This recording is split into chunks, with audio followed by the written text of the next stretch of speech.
Outside in nature, there's tons of random objects like this rock, which when you flip them, you find life that you would have never known was there. This one in specific just had a massive ant colony, but in this video, I'll be flipping 100 objects to find all sorts of weird insects, lizards, and even deadly venomous creatures. And right now, I'm at the start of the trail, but the deeper I go, the cooler the animals get, with the coolest being in the desert portion. So I made my way over to object number 2, which I had a good feeling about. And underneath, there was actually something cool. Oh, second rock, there's something here. Check it out. It's a little rough-skinned newt, which if you didn't know, are actually like pretty dangerous. Yeah, you heard that right. There's a toxic chemical sitting on the skin of this. And if you touch it and then touch your eyes or mouth, you could get poisoned. All right, sorry for disturbing you. Let me leave you now. Right next to the newt, I found object number 3, which had nothing underneath. Most of the objects will have nothing, so from now on, I'm just gonna skip them. Thankfully though, my luck instantly came back because straight after I came across this. Where I just walked up to this big chunk of bark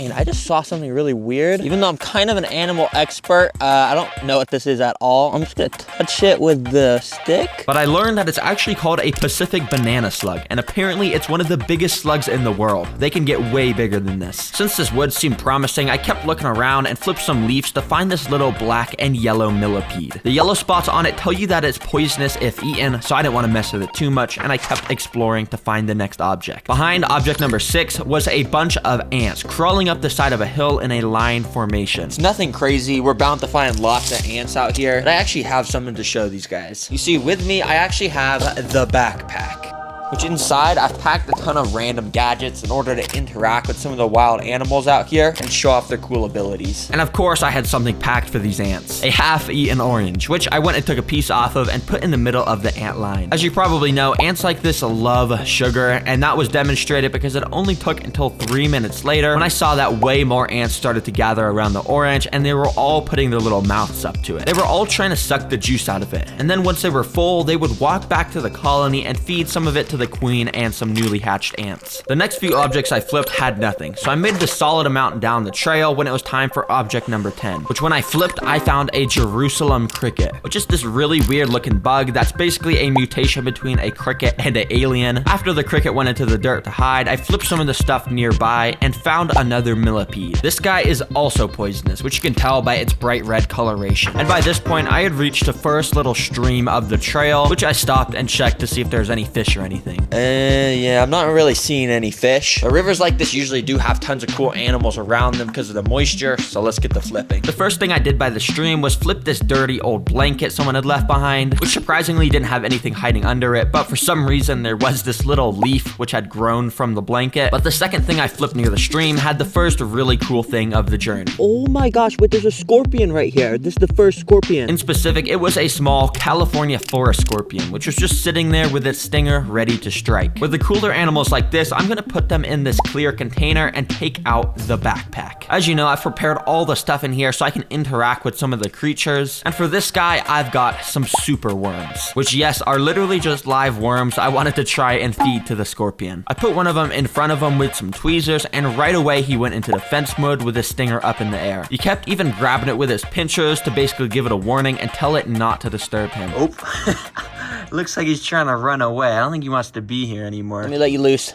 Sorry for disturbing you. A few objects later, I flipped some more stuff and found a couple more insects, like another yellow and black millipede from earlier, another yellow and black millipede again, and another millipede. Yeah, 3 in a row. What the heck, bro? There is so many of these. I swear this forest is infested with millipedes or something. Anyways, I kept exploring and ended up finding this. Oh shoot, look at this log in the light. It's covered in a ton of mushrooms. Now, the mushrooms don't actually mean anything, but I figured it was a good omen, so I flipped it. Let's see if there's anything. Oh yes, right here, look. And holy, this snail is like massive. It's like the size of my fingers. Look at that. And based off of the colors of this, I think it's a Pacific sideband snail, which are pretty cool because they got red bodies, as you can kind of tell here. But anyways, I continued on down the forest trail. That's when I came across this piece of log, which under it, I found another one of those rough-skinned newts. But after touching it lightly with a stick, I noticed it wasn't moving a lot, and also it looked really dried out. Thankfully, in the backpack, I had prepared for this. As you can see, I've got a water bottle. which I think the newt is gonna like. And with this water, I literally just poured some of it onto the newt. These guys love moisture, and basically this will just rehydrate its skin. Oh, there you go. Okay, I'm sorry, I don't want to give you too much. I don't want to drown it or anything. Now, as I continued on, I ended up finding the rarest thing yet. Under this rock, after I flipped it, I saw a little black thing run out from beneath, but I didn't really get to capture it on camera. So I followed the direction it went, and on top of the log, I found it. It's an ant, but not just any ant, it's a winged ant, which only happens during a couple days out of the year. What this means is it's a newly born queen, which ran away from its original colony, and they have these wings, of course, to allow them to fly away and find a new area to start their own colony, which she did. Oh, and she's off. Dang, that's actually so cool. I've never seen an ant fly before. Anyways, I kept walking and decided to flip this log. Oh, yes. Finally, I've been looking for these. A decent-sized earthworm. Yeah, usually people wouldn't be excited about this, but as you know, for me, I have a backpack. And out of the top of it, this whole time, this little Barbie thing's been sticking out. And if you're wondering what it is, it's a Barbie fishing pole. Yeah, I think you can see where I'm going with this. So I went and tied a hook to the end of the rod and traveled down the trail for about 10 minutes until I came across the second stream, which I've heard this one does have fish inside. So I put the worm on the princess rod and threw it in to try and catch a fish. Okay, I don't really know how to do this, but I guess let me just throw the worm out. Oh, that was a bad cast. Throw the worm out. And yeah, I basically just started fishing. Now, I was actually fishing for a little while with no luck at all. But the thing is, I kept seeing fish jump out of the water. Yeah, that right there, that's a fish. And it looks like they're eating flies that land on the water. At this point, I was super determined to catch a fish and the worm just wasn't cutting it. Now, thankfully, I actually did bring some artificial fly lures in the backpack. So I tied one of those onto the rod instead of the worm and recasted it out. Yeah, this is just kind of a random side quest, but thankfully it didn't take long until this happened. Oh yes, I got a fish. Oh, I didn't even realize there was a fish on it. Yeah, the fish was so small I didn't even feel it on the rod. But hey, it's a success in my book because I was actually able to catch a fish on this princess fishing rod. All right, sorry buddy, let's get this hook out and there we go. Go back to nature, buddy.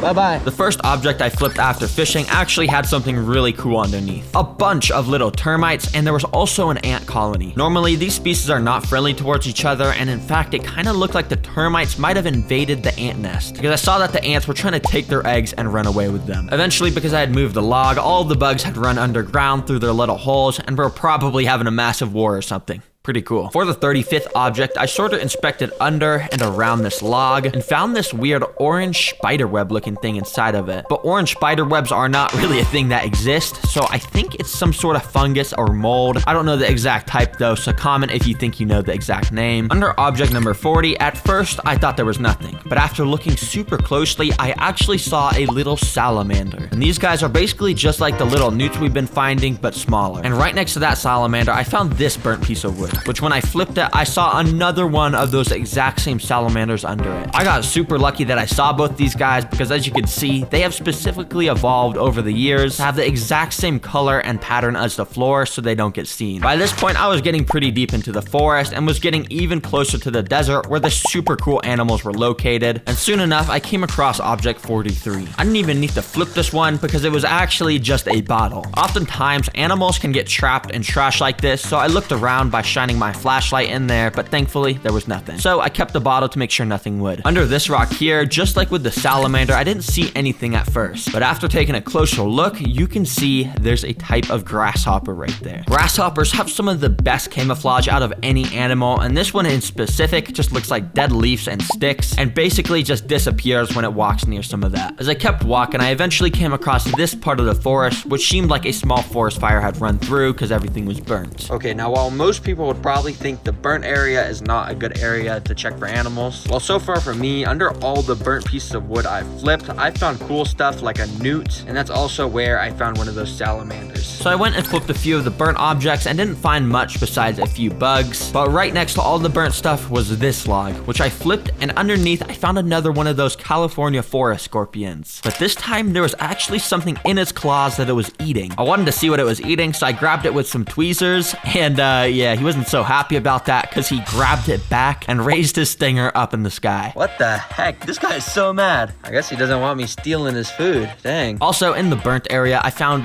this, which of course I had to check for animals inside of. Hold on, this is not a rock I've seen before. What's in here? Oh, we got little spiders, worms, and what's under the object?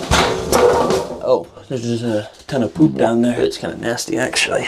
That smells bad. I'm getting out there. But jokes aside, the burnt place was easily the best place I had been so far, because under object 53, I found another queen ant just running around. Oh shoot, look at this. So I scooped it up into the clear container to get a better look at it, and as you can see, it kind of has these little scars on the thorax where the wings used to be. And because of how big the abdomen is, you can tell this queen is fertile and ready to start laying eggs. Now I actually did bring something in the backpack in case I was able to catch a queen ant without wings, and it's this little container. You see, what I did was fill it up with some moss and dirt and then put the queen ant inside of it. If you're a fan of the channel, you know I love simulating ant colonies at home and raising them from a single queen, so I'll be taking this ant home with me and starting a colony with it. Under object 55, which was also burnt, I found another scorpion. Yo, another scorpion. I'm telling you, this burnt area is actually completely stacked with the coolest animals. Now, even though I was finding a bunch of cool stuff in this burnt area, as you can see on the map, I was getting super close to the desert. And to be honest, I really wanted to get there, so I didn't flip a single more thing and got to the end of the forest trail where my car was parked. Quickly, I drove for about 20 minutes to the start of the desert habitat to continue the trail. Well, here we go. I made it to the heart of the desert, basically. And right away, there's one thing I gotta do. I gotta, first of all, take out the backpack. And inside, I'm gonna pull out these. Now, these are snake gaiters, and they're basically made out of a material that snakes can't bite through. So I went and put them on my legs just because honestly, I did not want to get bit by a rattlesnake out here. Anyways, I started to make my way down the desert trail, and it didn't take long until I found a rock that looked like it was good to flip. And I'm not kidding, instantly I found something interesting. As you can see, it's a desert scorpion, which has a more potent venom than those ones I was finding in the forest, and also they can get way bigger. In fact, there's a chance out in this desert we'll find some desert hairy scorpions, which are the largest in the United States. Anyways, I continued on the search for desert animals, and the next few rocks I flipped all had either tiny little beetles or some of these larger darkling beetles, which were actually pretty cool looking. As I continued on through the desert trail, I found this rock here, and underneath of it was this little hole. Inside, it looked like I had found another queen ant, and it looked like it had dug out this little burrow and was trying to start a colony. But unlike the queen ants I found earlier in this video, this one had already laid its eggs. You see, after queens lay their eggs, they can get stressed from stuff really easily, so I put the rock back over it so it could continue caring for them in peace. And under the next rock, I found an absolutely minuscule baby centipede. He didn't really like being in the sun though, and instantly dug underground. 2 rock flips later, I found another centipede, and this time it looked like it was a bit bigger, but it burrowed completely into the dirt. I wanted to show it off though, so of course I dug it out, and as you can see, they're extremely fast. But if we pause the video, you can actually see it has a slight green tint to it, which means it's a banded desert centipede, which actually have venomous bites, so I made sure to keep my hands away. I continued to flip some rocks, and after flipping rock 76, out of the corner of my eye, I saw something. Right here behind the bush, there was a little lizard that was super well camouflaged. And as you already know, lizards are pretty cool, so of course I prepared something in the backpack for this guy. It was a single cricket, so I carefully dropped him near the lizard without spooking it. And it was funny because his head instantly snapped towards the cricket, and I guess he has some pretty good predator instincts because yeah, he just ate that thing right away in one bite. You can even see the cricket's little head poking out of the mouth. Pretty brutal. The same thing happened 5 minutes later after flipping rock 78 because out of the corner of my eye, I saw an animal. Wait, do you see that? That thing is so